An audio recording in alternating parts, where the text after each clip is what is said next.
Park opened her eyes to darkness and pain. Her head hurt badly, like someone had hit her with a hammer. She could feel cold metal under her body. The air smelled strange, like rust and something sweet she did not recognize. She tried to remember what had happened. There was her ship, the small survey shuttle she commanded, her crew of 6. They were mapping a new star system when something came out of nowhere. Fast, so fast. The alarm screamed. The hull broke apart like paper. Then nothing. Now she was here, wherever here was. Pushed herself up slowly. Her hands touched metal bars. A cage. She was in a cage. It was small, maybe 3 meters wide. She could see orange light coming through the bars from somewhere below. She looked down and her stomach dropped. The cage hung in the air very high up. Below her was a jungle, but it was not like any jungle on Earth. The trees were huge, with bark as white as bones. Their leaves were dark purple, almost black. 3 moons hung in the sky, each one a different shade of orange. The light made everything look like it was on fire. Had been to many alien worlds in her 15 years with the Korean Space Force. She had studied strange life forms. She had walked on planets where the rain was acid and the air was poison, but she had never seen a place like this. A sound made her turn. A slot had opened in the wall of her cage. Something metal fell through and hit the floor with a clang. Then another thing. Then small objects that rolled and scattered. Crawled over to look. A knife. Old, but the blade looked sharp. A pistol. She picked it up and checked it. A cheap model, the kind they gave to new soldiers who had not earned better weapons yet. And bullets. She counted them carefully. 10, only 10. A voice came from somewhere above her. It was deep and rough, like rocks grinding together. It spoke in broken Korean, clearly using some kind of translator. You are prey now. You have until third moon goes down. If you live, you go free. No human has lived before. Blood went cold. She understood now. This was a hunting ground, and she was the animal they would hunt.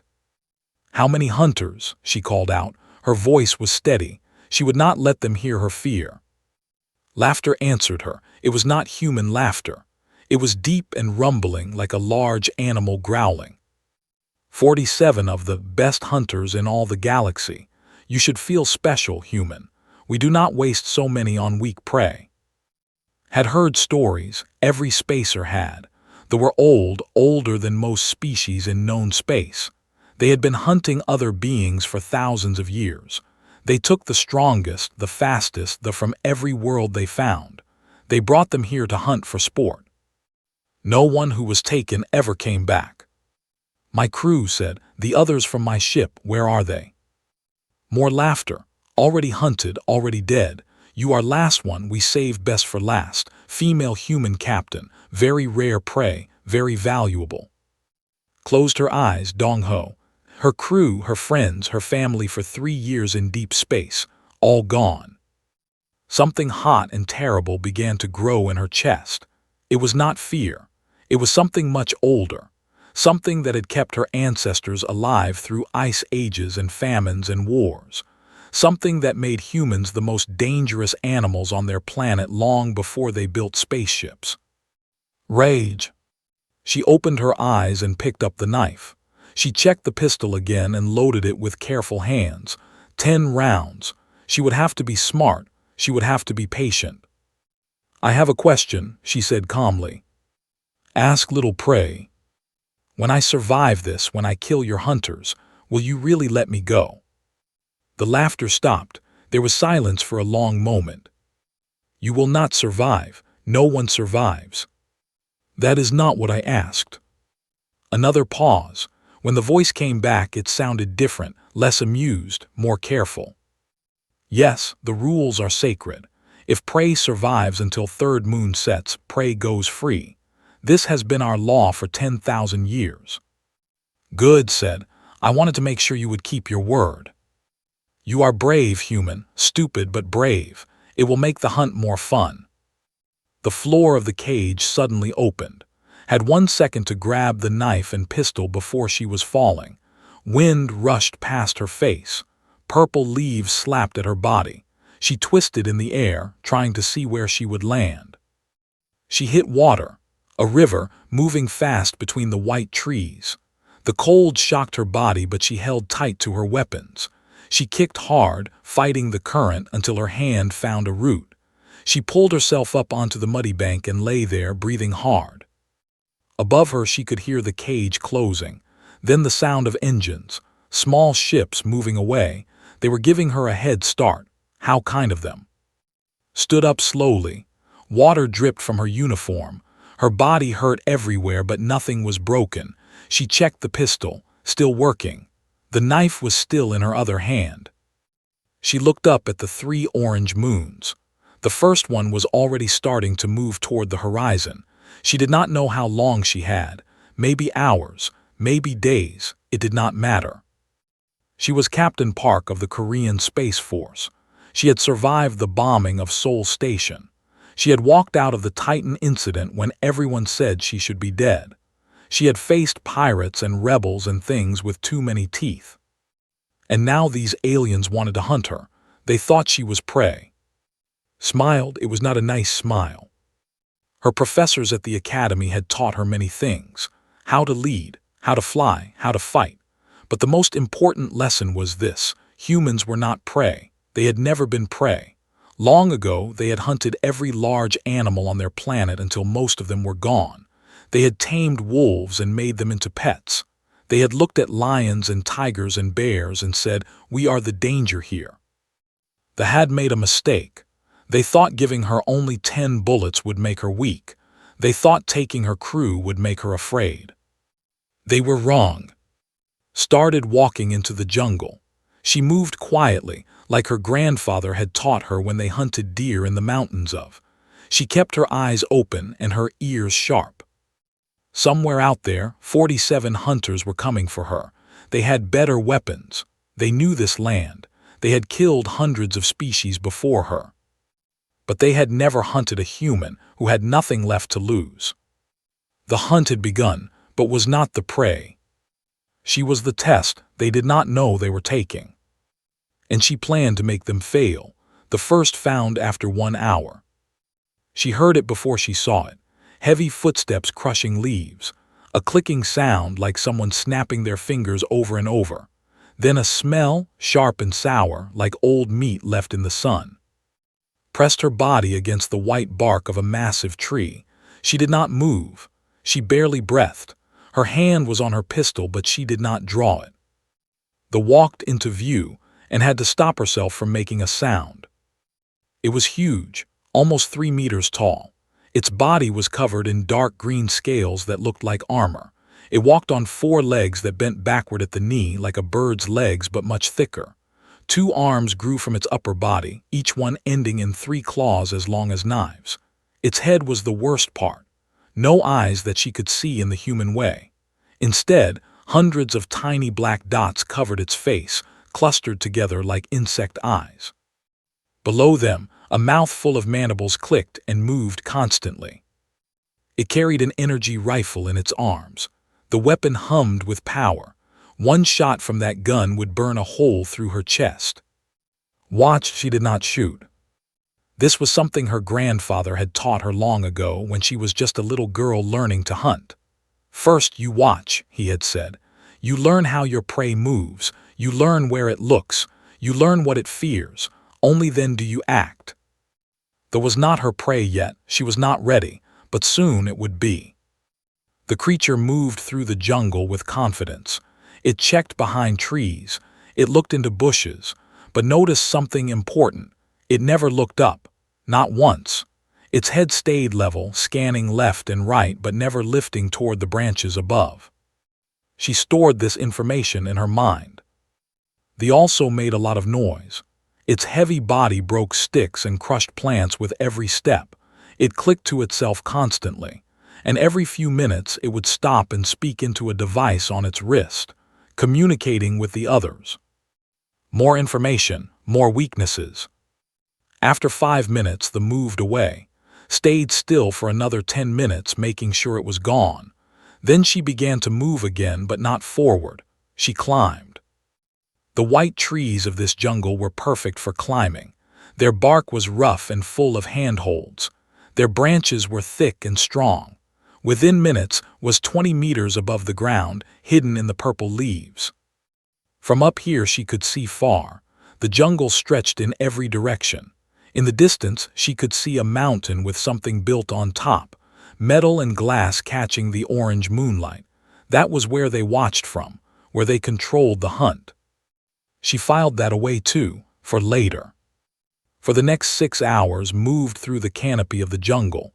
She found 5 more hunters. She watched each one carefully. She learned their patterns. They communicated every 15 minutes exactly. If one missed a check-in, the others would know something was wrong. They hunted alone, spread out in a wide net. They did not work together as a team. Each one wanted the glory of the kill for itself. They relied completely on their technology, heat sensors, motion trackers, sound amplifiers. Without these tools, they were almost blind. And they were arrogant, so very arrogant. They walked through the jungle like they owned it, because they did, because nothing had ever challenged them here. After 6 hours of watching was ready. She chose her first target carefully. That had wandered far from the others. It was at the edge of the hunting ground near a small stream. It had stopped to drink, lowering its horrible head to the water. Did not use her gun, she did not even use her knife. Not yet. Instead, she used the jungle. It took her 2 hours to set the trap. She found vines that were strong but flexible. She wove them together into a loop, hidden under fallen leaves. She bent back a young tree and tied it in place. Simple technology, the kind humans had used for 50,000 years. Then she waited in the branches above. They came back to the stream as the second moon rose. It followed the same path as before. Why would it not? Nothing had ever threatened it here. Its foot stepped into the loop. The vine pulled tight. The bent tree snapped upright. And suddenly there was hanging upside down, 3 meters in the air, its weapon fallen to the ground below. It screamed, a terrible sound, high and sharp, like metal being torn apart. It thrashed and clawed at the vine but had tied it well. She dropped from the branches and landed softly beside its fallen rifle. She picked up the weapon and checked it, still charged. She slung it over her shoulder. Then she walked to where the hung, twisting and screaming. "Your friends gave me 10 bullets," said. Her voice was calm and cold. "I am saving those for something special. You are not special." The stopped screaming. Its many eyes looked at her. She could see something in them that she recognized, something she had never expected to see in an apex predator. Fear. What are you?" It clicked. Raised her knife. "I am human," she said. "And humans do not like being hunted." She did not make it quick. She needed information. Where were the other hunters? What were their weaknesses? Where were they keeping the ships? They told her everything. Pain was a universal language. When it was over, cleaned her knife in the stream. She took the translator device from the dead's wrist and put it on her own arm. Now she could understand them. Now she could listen to their communications. She also took its grenades, 4 of them. She did not know exactly how they worked yet, but she would learn. Humans were good at learning. The wrist communicator beeped, "Time for check-in." Smiled and pressed the button. She made clicking sounds with her tongue, imitating the language as best she could. It would not fool them for long, but it might buy her a few minutes. That was all she needed. By the time the second moon was high in the sky, 2 more were dead. One from a trap, one from its own grenade, which had learned to use by watching the second one try to throw it at her. She had still not fired a single bullet. The communications channel was full of panic now. The hunters were calling to each other, trying to find out what was happening. 7 of them had gone silent. 7 out of 47. Listened from her hiding place in the canopy. She chewed on some kind of fruit she had found that did not seem poisonous. She needed to keep her strength up. One voice came through louder than the others. A commander. His name was, and he sounded old and tired and very, very scared. "Pull back," he ordered. "Everyone pull back to the center. We stay together now. No more lone hunting." Nodded to herself. Good, they were learning, but it was too late. She had their weapons now. She had their grenades. She knew their weaknesses. And most importantly, she knew something they did not. She knew what humans were capable of when they were angry. Her crew was dead. Her friends were gone. She had nothing left but rage and 10 bullets and a knife that was getting sharper with every kill. The thought they were the ultimate predators. They had hunted for 10,000 years. They had never failed. They had never met a human like Park. She began moving through the canopy, heading toward the center of the jungle where the hunters were gathering. They thought they would be safer together. They were wrong. A wolf was most dangerous when you cornered it, and right now was the wolf. The second moon began to set and something strange happened in the jungle. The stopped hunting.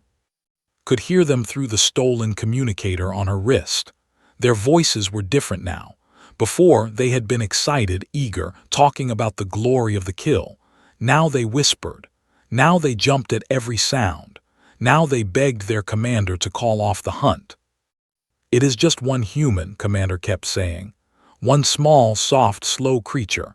How can you be afraid?" But could hear the fear in his voice too. 23 of his hunters had gone silent. She had found the bodies of some of them. Or rather, she had left the bodies where other would find them. She wanted them to see. She wanted them to understand. Humans did not just kill, they sent messages. In the last 12 hours had become something else. She was no longer Captain Park, the careful scientist, the calm leader. She was something older, something that lived deep in the human brain, in the parts that remembered the ice and the dark and the hungry things that came in the night. She was a hunter. Her uniform was torn and stained with mud and blood. Her face was painted with dark juice from crushed berries, hiding her pale skin in the shadows. She moved through the trees like smoke, never making a sound, never leaving a trail. They had gathered in a clearing near the center of the jungle. 32 of them remained. They had made a camp, building fires and setting up motion sensors around the edges. They thought they were safe now. They thought there was strength in numbers. Watched them from the darkness beyond the firelight. She counted their weapons. She noted their positions. She listened to their conversations.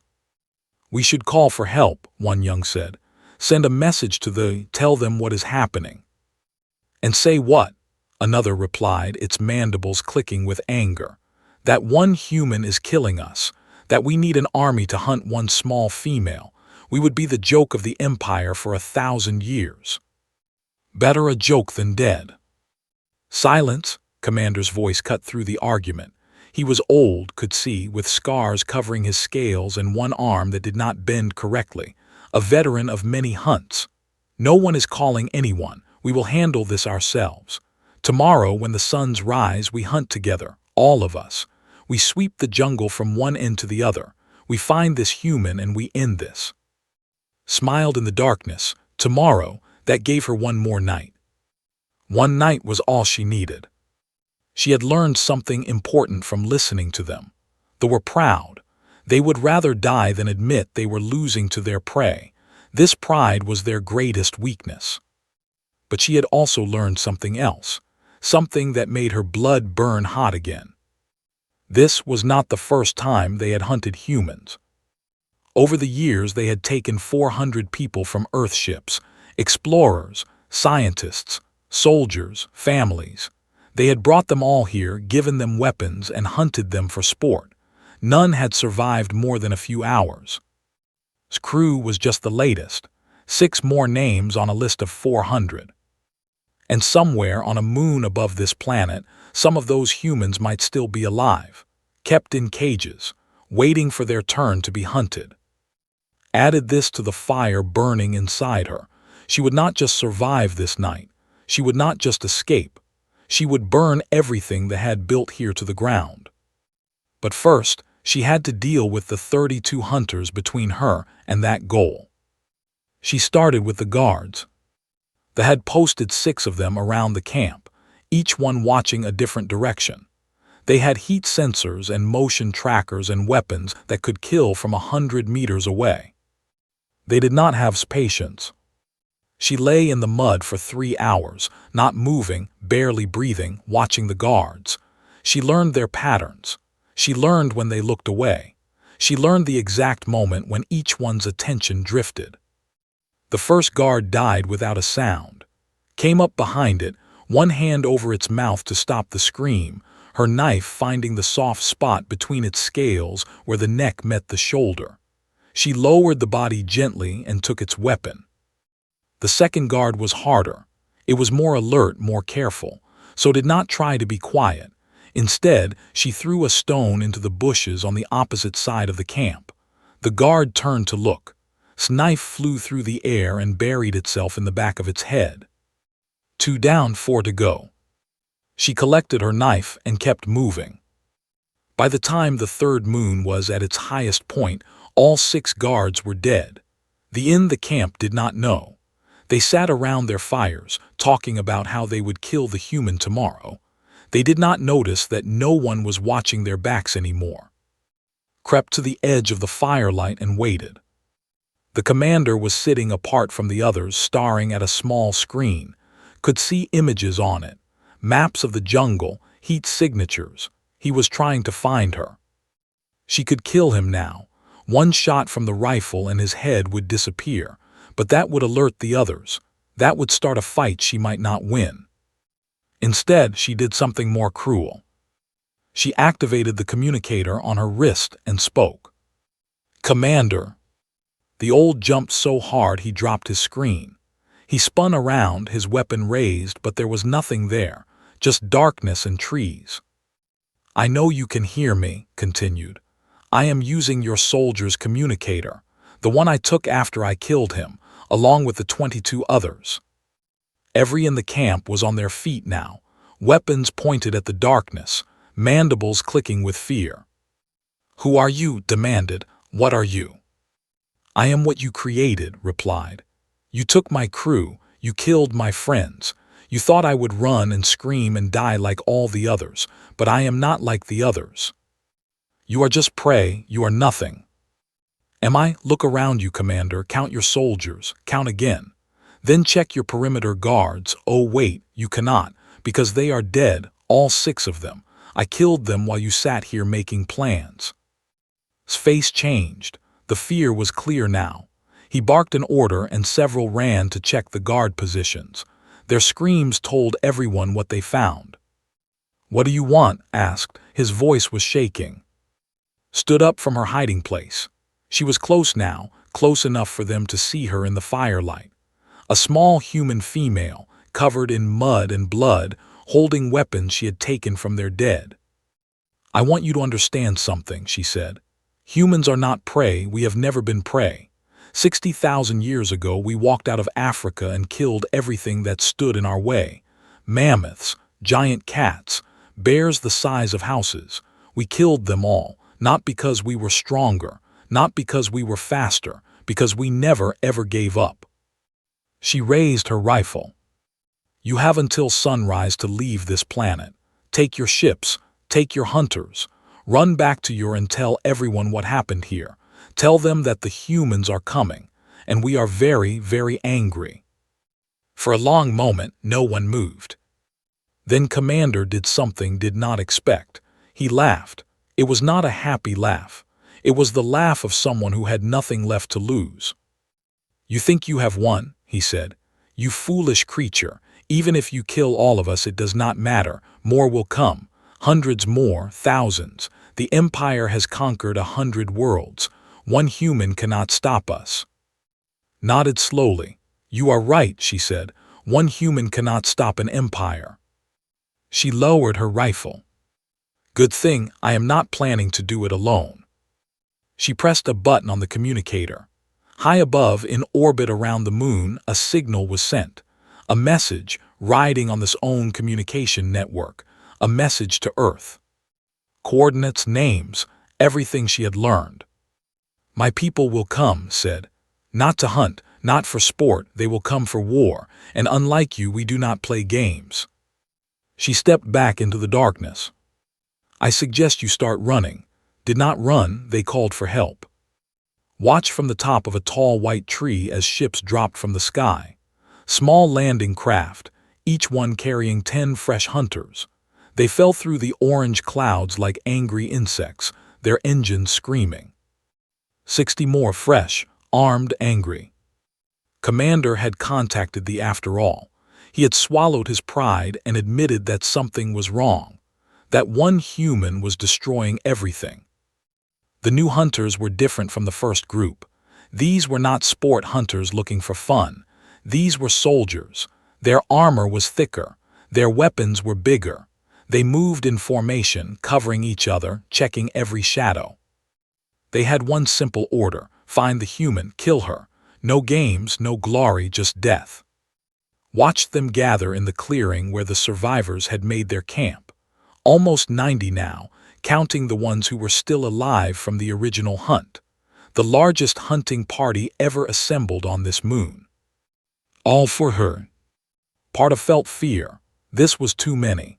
Even with the weapons she had taken, even with her traps and her tricks, she could not fight 90 soldiers at once. She should hide. She should wait. She should try to survive until her message reached Earth. But another part of her, the part that had been growing stronger with every kill, felt something different. Pride. They were afraid of her. 90 of the galaxy's greatest hunters, and they were afraid of one small human woman with stolen weapons and mud on her face. They had to bring an army to fight her. Good. She would give them a war. For the last 12 hours, while the survivors huddled in their camp, had not been idle. She had been preparing, planning, building. The grenades were simple once you understood them. A button to arm, a timer, a blast radius of about 20 meters. She had 12 of them now collected from her kills. She had also found something else in the jungle. A cave hidden behind a waterfall filled with glowing crystals. The crystals were unstable. She had learned this when she accidentally dropped one and it exploded, leaving a crater in the cave floor. Had spent 4 hours carrying those crystals through the jungle, placing them carefully, burying them under leaves and mud, creating a path that led exactly where she wanted them to go. Now she just needed to lead them there. She climbed down from her tree and moved through the darkness toward the camp. The new soldiers had thermal scanners, better than the old ones. She could not hide from them for long. She did not need long. Stepped out of the trees and into the light of their camp. 90 heads turned toward her. 90 weapons rose. "Looking for me?" she asked. She fired her rifle once, not at the soldiers but at the fuel tank of one of the landing craft behind them. The explosion was huge. Fire bloomed into the sky. 3 were thrown through the air. Then ran. She ran faster than she had ever run before. Through the jungle, dodging between the white trees, leaping over roots and rocks. Behind her she could hear the following, all of them, just as she had planned. "Do not lose her," screamed through the communicators. "All units pursue, she cannot escape." Smiled as she ran. Escape was not her plan. The path she followed was carefully chosen. She had walked it 3 times already, memorizing every turn. She knew exactly where the first buried crystal was. She knew exactly when to jump. The behind her did not. The first explosion killed 8 of them. The crystal had been buried under a large rock, and when the lead soldiers stepped on it, the blast sent stone and fire in all directions. But the others kept coming. They were angry now, careless. The second explosion was bigger. Had put 3 crystals together this time, at a narrow point between 2 large trees. They had to bunch together to get through. When the crystals exploded, they took out 15 soldiers at once. Still they came. Her lungs burned, her legs screamed for rest, but she could not stop, not yet, not until she reached the clearing. The clearing where she had spent 6 hours, setting her final trap. She burst out of the trees and into open ground. Behind her, the remaining followed, maybe 50 of them still alive. They spread out across the clearing, surrounding her, weapons raised, eyes hungry for revenge. Commander pushed through to the front. His old face was twisted with rage. "Nowhere left to run, human," he said. "No more tricks, no more traps, it ends here." Stood in the center of the clearing, she was breathing hard. Her rifle was empty. She dropped it to the ground. "You are right," she said. "No more tricks." She reached into her pocket and pulled out the pistol. The cheap, weak pistol they had given her at the beginning. Laughed, "That toy, against all of us." "This toy has 10 bullets," said. "I have been saving them, waiting for the right moment."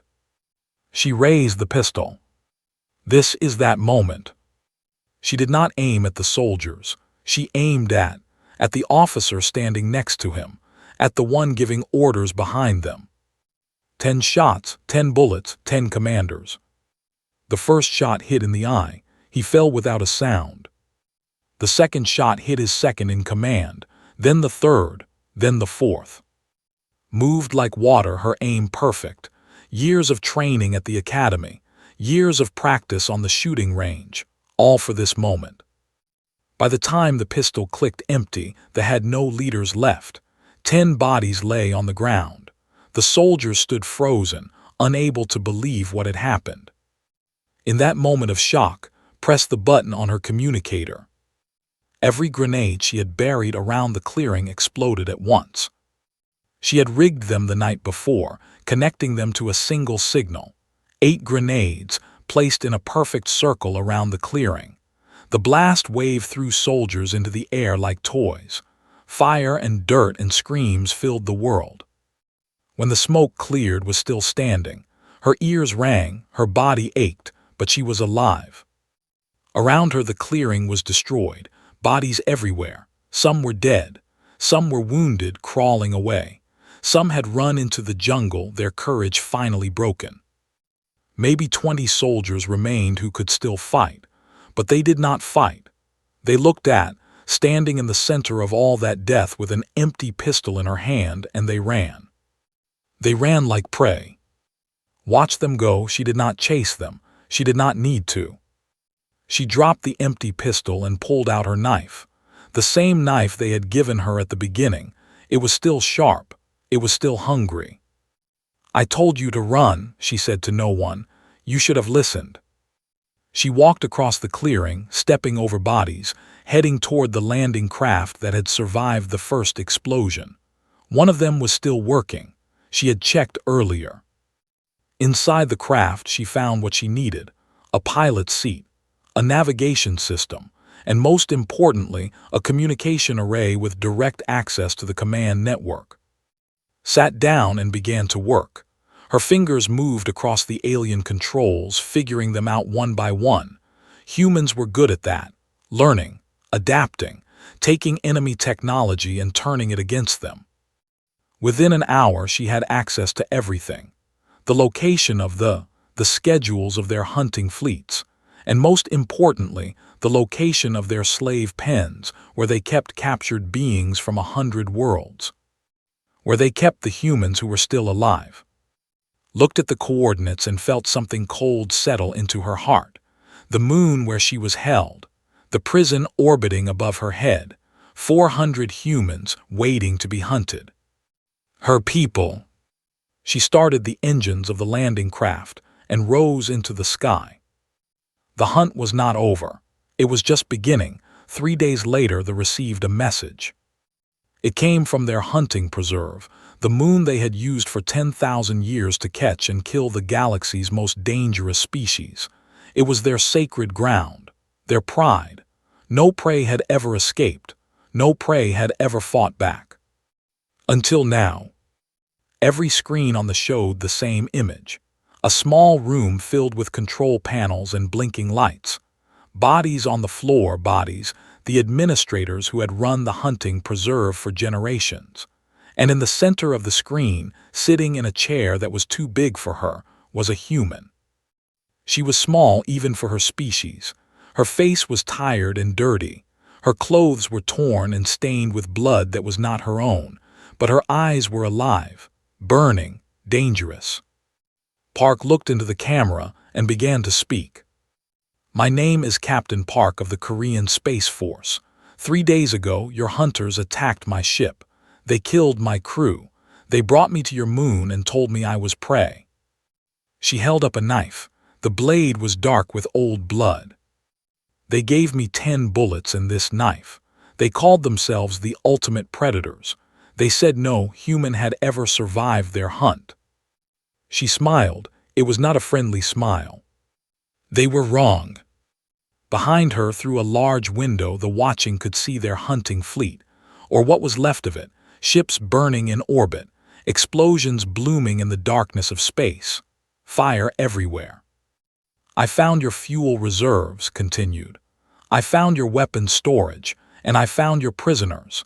86 beings from 12 different worlds kept in cages, waiting to be hunted." The camera turned slightly to show a crowd of aliens standing behind. Different species, different shapes and sizes, but they all had the same look in their eyes: freedom and rage. "I gave them weapons," said. "I gave them a choice. They chose to fight." The camera turned back to her face. "Now I want you to understand something. I want you to really listen, because I will only say this once." She leaned forward. "Humans are not like other species. We do not conquer because we are strong. We do not fight because we are fast. We survive because we refuse to give up. We adapt. We learn. We take our enemies' weapons and use them better than they ever could. 60,000 years ago, we were just animals on a small planet. We had no claws, no armor, no venom, but we had something else. We had patience, we had memory, and we had anger. We hunted the mammoth for days, following it across the ice until it collapsed from exhaustion. We fought the wolves and made them our friends. We looked at every predator on our world and we said, not anymore. One by one, we became the top of every food chain we entered." She stood up from the chair. "Your hunters made a mistake. They thought giving me just 10 bullets would make me weak. They thought taking my crew would break me. They were wrong. It made me remember what humans really are. We are the species that turned wolves into pets, that hunted mammoths to extinction, that looked at the stars and said, those belong to us too. Your hunters killed my crew, my friends, my family. I want you to know that I remember every one of their names. Dong-ho, who always made me laugh, who sang songs from home when we were lonely. I remember them, and I will not forget what you did." She walked toward the camera. "You have taken 400 humans over the years. Families, children, people who just wanted to explore the stars in peace. I found your records. I have their names now too, every single one. Some of them are still alive, kept in your prisons, waiting. I am coming for them." She was very close to the camera now. Her eyes filled the screen. "You have one standard week to release every human prisoner. Every single one. Send them to the coordinates I am transmitting now. If I find even one human still in chains when I arrive, I will not stop with your prisons. I will come to I will find everyone who ever ordered a human captured, and I will show them exactly what 10 bullets and a knife can do when a human is angry." She stepped back. "My people have a saying, an eye for an eye. You took 400 of us, you hunted them for sport, you laughed as they died. That debt will be paid, one way or another." The smile came back, but it was different now. Colder, the smile of someone who had nothing left to lose and everything left to prove. "And one more thing. I know you are thinking about fighting back, about sending your fleets to Earth, about punishing us for what I have done." She laughed softly. "Please try.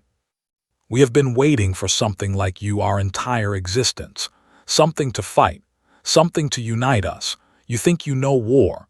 You have been playing games for 10,000 years. Humans have been killing each other since before we could walk. We have fought over land, over food, over ideas that made no sense. We have invented weapons that could destroy our entire planet just because we could. And now, for the first time in our history, we have an enemy that is not us, an enemy that hurt our people, an enemy that we can all agree deserves to burn. She spread her arms wide. You have given humanity a gift. You have given us a common enemy, a reason to stop fighting each other and start fighting together. Congratulations. You have made the biggest mistake in the history of your empire. She turned and walked toward the door of the control room. Then she stopped and looked back at the camera one last time. The hunt is over, the war is just beginning, and this time we are not the prey. The transmission ended.